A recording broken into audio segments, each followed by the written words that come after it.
So nako i-share ninyo about kining about sa kaluwasan ba. Kining 5 kalakang aron makabaton kita og kaluwasan. Nung ginahanglan kita igsuon kay ato ang kinabuhi diri sa kalibutan is preparation ni siya for the eternal life. Karon ta mangandam mga igsuon. Di ta mutuan ng ampuan ta human ta mamatay physically.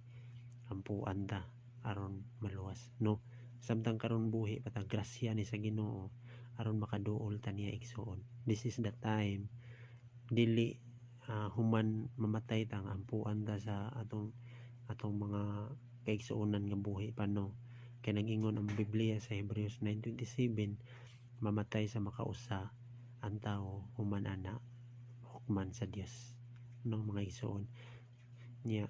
Kung wala ta sa Ginoo, so adto gid sa impierno ang usa ka tawo.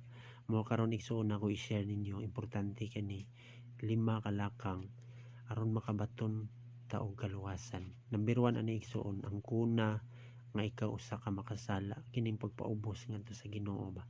Grabe mga atong nature gid, our sinful nature kuan tungod man ni sa una nato nga mga ginikanan nga nakasala gid ta atubangan sa Dios tungod sa na-adapt na to nga sala ba. Tinunglo naman niya atong lawas. Mabita nga ingon si Kristo nga kinahanglan di mo magdepende sa inyong kaugalingong una-una, kundi magdepende mo sa pulong sa Dios, mga igsoon. Muna igsoon kining pagpaubos ng number 1. Din ay ikaduha na ni sa verse kaning sa 1 John 1:8-10. Kung maingon kita nga wala kitay sala, gilibongan nato ang atong kaugalingon ug wala ka nato ang kamatuoran. Kung maingon kita nga wala kita makasala, gipagabako nato ang Dios ug wala nato dawata ang iyang pulong. Kining moingon ta nga wala tay sala, garbo man nga karakter gid, dili na iya sa Ginoo kun dili iya na sa kalibutan. Kining wa ko'y sala, kanang pero magpaubos ta sa Ginoo ug matun-an nato ang pulong sa Dios adto nato maila nga hugaw giday kay ta atubangan sa Dios. Mo na kinahanglan magpaubos ta sa Ginoo ug maila nato ang iyang makahibaw ta sa kamatuoran. Mo tayo sa John 8:32 nag-ingon diha nga niabot ang kamatuoran ug ang kamatuoran naghatag ninyo og kagawasan. Sa dihang maabot ay ang pulong sa Dios sa atong mga kinabuhi, mga igsoon, diha na ta makahibaw, diha na ta makalingkawas kining kinabuhi nato diri sa kalibutan nga puno sa pagpakasala, igsoon. Mo na ang pagpaubos ngadto sa ang permero. Ni ikaduha ni igsoon, pangayo ug pasaylo sa imong mga sala ngadto sa Dios, kining pagkumpisal. Ana na kita sa Ginoo mo kumpis igsoon. Kay siya ra man gid makapabag-o na to. Siya ra man gid ang atong Ginoong Hesus ra man gid, ang makapasaylo sa atong mga sala. Walay lain, dili ta mo confess sa mga tawo kay mahimo lang marites igsoon, walay lain gid igsoon, only adto ta sa Ginoo. Nag-ingon sa 1 John 1:9, apan kung isugid nato sa Dios ang atong mga sala, dili sa tao, nag-ingon diya sa Dios ra gid. Tumanon niya ang iyang saad ug buhaton ang matarong ug mapasaylo gayud sa tanantang mga sala ug maghinlo sa tanantang mga kalapasan. Kinahanglan magkumpisal ta ngadto sa Ginoo. Ikatulo ani, isalikway ang imong mga sala, paghinulsol. Lain ang confession ug ang paghinulsol. Ang paghinulsol kana man ang imong Lord, limpyuhi ko, usba ko lugar, tangtangan ni sa akong kinabuhi, kini akong bisyo, kini akong kining akong garbo, mo na ang confess ta sa Ginoo. Di sa Isaiah 55:7 nag-ingon di igsoon, pabiya ang mga dautan sa ilang sala ug ipasalikway sa mga makasala ang ilang daotang hunahuna. Pabalika sila sa Ginoo aron kaluy-an sila, pabalika sa atong Dios kay andam siya sa pagpasaylo. Ang Ginoo kanunay nag-offer og kapasayloan sa tanan natong mga sala. Ay grabe ang gugma sa Ginoo ba, ang iyang grasya dako gyud kaayo. Mo dayon ang pulong sa Ginoo kanang ang inyong diya sa Isaiah 55:8-9 man kanang ingon diya ang Ginoo nga ang inyong hunahuna dili sama sa akong hunahuna. Ang akong mga laraw dili sama sa inyong mga laraw. Masama nga ang langit kuno mas habog pa kaysa yuta. Sama sab nga ang laraw sa Ginoo mas habog pa kaysa atong mga laraw, kaysa hunahuna, og ang iyang hunahuna mas habog pa sa atong hunahuna. Ina na ang Ginoo. Ang Ginoo dili na to matukib, dili na to masukod sa iyang gugma, iyang pagpailob diri nato mga igsoon. Ngayon na grabe ang Ginoo ka mahigugmaon igsoon. Dino sa na to paghinulsol, no? Then arita sa ikaupat, tuhoy nga ang Dios muluwas kanimo pinaagi siyang grasya. Kini pagtuo, kinahanglan tuhuan natay pagtuo ngadto sa Ginoo.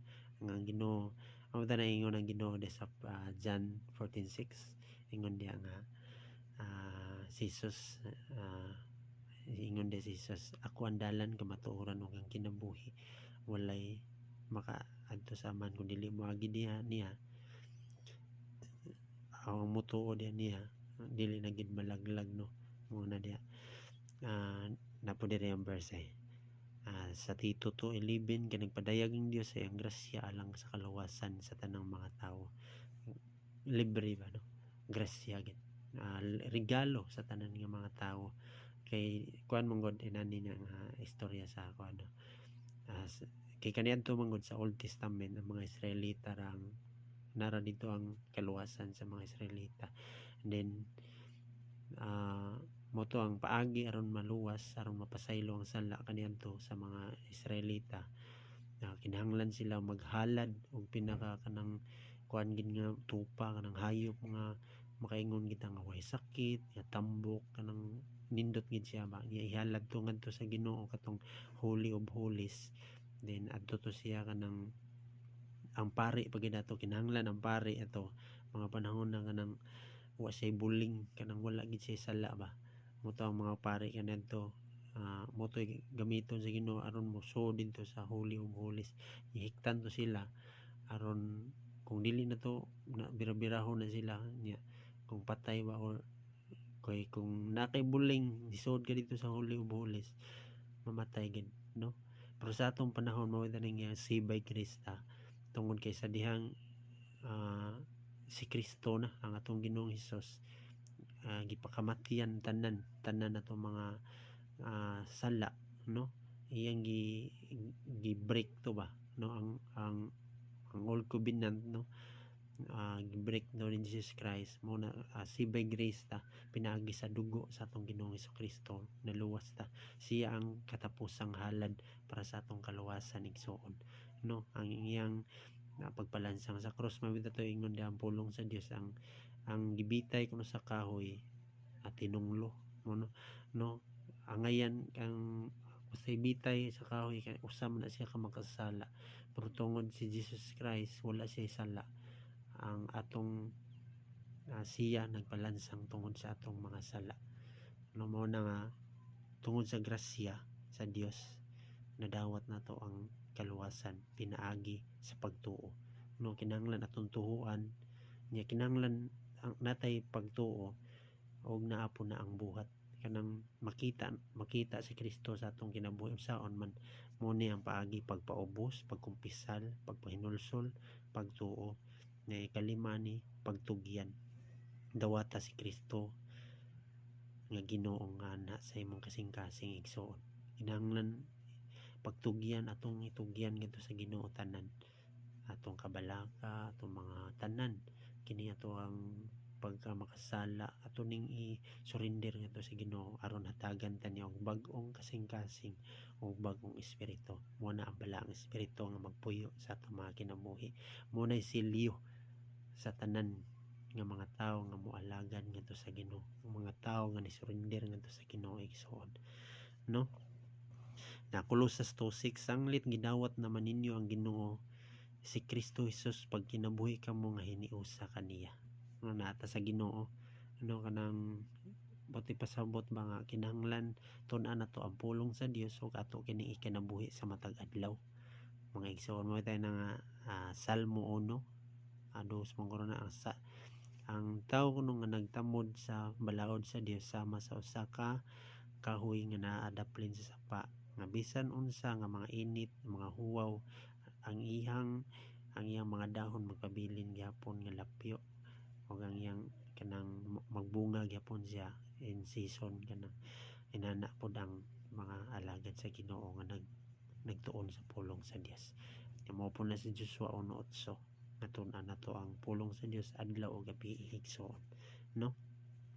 Muna igsoon kinahanglan day dawaton nato si Kristo sa atong mga kinabuhi nga ato siyang pasudlon nga siya ang manluluwas sulod sa atong kasing-kasing mo na mga igsoon. God bless mga igsoon. When ni Jesus walay laingan, no? Wala na laingan nga naabot diri sa kalibutan para sa atong kaluwasan.